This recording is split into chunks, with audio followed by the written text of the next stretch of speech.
Joining a real estate team versus staying solo.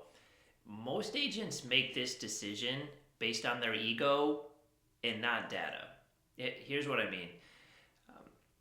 When an agent is only concerned with what they're losing, that's a scarcity mindset, right? And it's hard to grow anything coming from a place of scarcity, right? When you're thinking of who can work with me, how can I achieve a certain outcome, that is more of an abundant mindset where you're open-minded to all possibilities, and that is where growth happens. As a solo agent, um, you are capped at a number of transaction deals, things you can do at a time.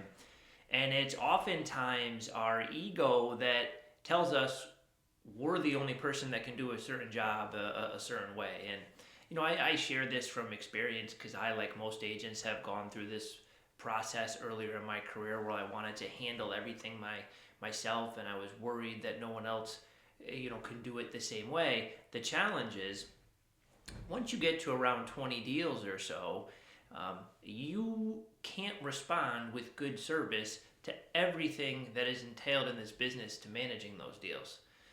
Scheduling showings, negotiating with agents, preparing presentations, preparing CMAs, drafting contracts, storing contracts, keeping up to date on all of your deadlines, returning phone calls, following up on leads for your listings.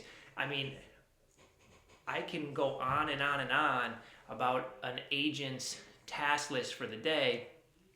And if you're trying to do it all at once, you're going to cap in that 20 deal a year range. And if you push it, if you get to 30 or so, sure, you can do it. I know there's examples of agents who have done it here and there, but the service really starts to suffer. And that is also a cap or a ceiling to your business. So just because you can do it once doesn't mean it's a repeatable, duplicatable thing. So what do agents do from there? They try to find systems, partners to leverage their time, whether that's something as simple as hiring an assistant and training them, or if it's partnering with other individuals who already have that service in place. Now, a lot of agents, when they think teams, think it's only for new agents. Like a new agent should go there because they need help writing contracts and things. And of course, this is a use for a team. But in my opinion, one of the best uses for the team is the agent whose experience has a productive, profitable business and really wants to start to scale and grow, but doesn't have the systems or support to do that, or the want or desire to do it on their own and put in the time to create that and figure it out. It's why you have huge teams. You can have mega teams that in real estate that you see partnering, or even mega brokerages that partner and work together, because that abundant mindset helps everyone keep growing. When you take someone with a skill set, someone else with a skill set, and you put them together, that equals growth, right? 1 plus 1, if you have the right 1 plus 1, can equal 3, right? Now, if you have the wrong 1 plus 1, sometimes that can equal 1.5 or 1.25, right? You don't get that same leverage. So who you partner with, who you choose to grow with is, of course, important. But a team is not just for newer agents. It's for a solo agent who's hit their ceiling and cap and wants to keep growing and isn't quite sure how to do that. Now, yes, you're going to have to sacrifice income to grow, right? And again, that goes to the beginning of the video where we talked about scarcity versus abundance.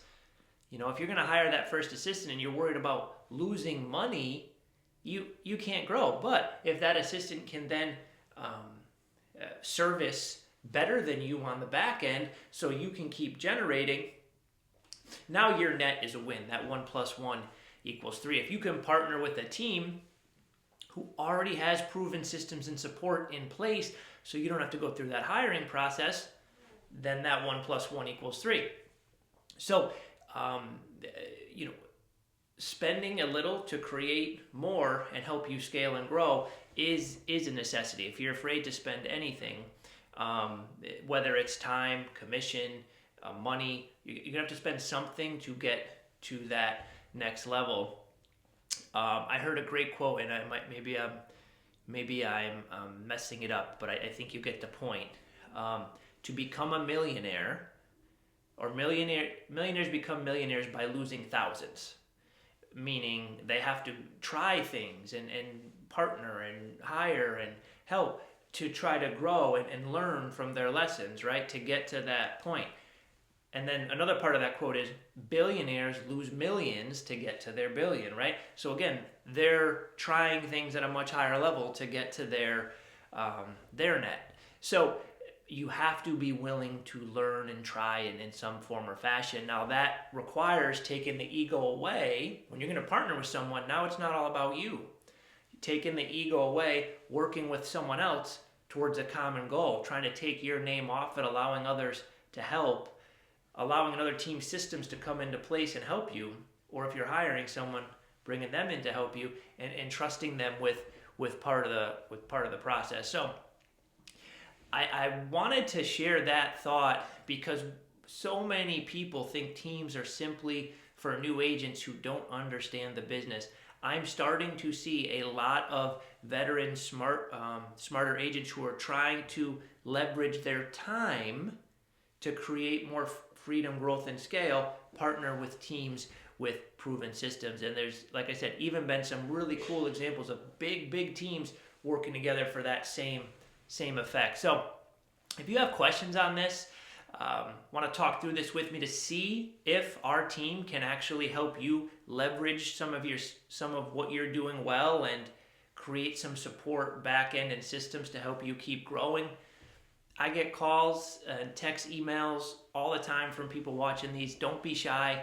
Reach out. I'm always happy to dive in. Hope this helps.